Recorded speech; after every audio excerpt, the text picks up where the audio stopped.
Black man found a diamond, and then he sneaks it into his mouth, but this was discovered by the overseer. Stop!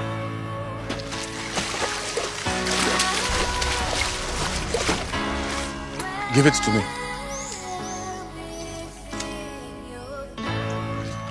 The man was sent to heaven. This scene also scared the hell out of Jack, because here all slaves must hand in the diamonds they find, or else they would end up like this. But Jack soon got lucky. That day, while panning for gold, he suddenly found something in the dirt. Then he carefully wiped the dirt off it, and when he looked closely, it was a diamond the size of a watermelon, and it was pink in color. And in those days, this diamond was enough to buy a city. Jack panicked at the sight, but he had to make a choice. If he didn't turn it in, he'd probably be found out, and he'd be sent to heaven. But if he got away with it, then he would be able to feed and clothe his children and grandchildren for the rest of his life. But they search you at the end of the day. How to hide the big diamonds? While he was thinking about it, there was a sudden explosion in the distance. It was a leak in the water pipe. Everyone's attention was drawn to it. At that moment, Jack bent down and caught the diamond between his toes. Then he asked the foreman for a leave of absence, pretending to go to the toilet in the woods. But suddenly, Stop!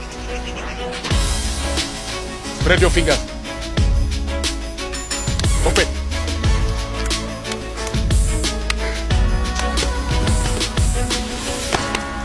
at this moment, Jack was instantly nervous. But fortunately, the supervisor didn't look at his toes, and thus Jack escaped. He came to a place where no one was around. After he looked around and no one was around, he hurriedly took out the valuable pink diamond from the crack of his toe, and then admired it carefully, for this was his freedom of fortune. Soon he pulled off a piece of clothing and wrapped the diamond in it. Then he was ready to bury it in the ground. But at that moment, a pistol suddenly appeared behind him. My God, what should this handsome man do?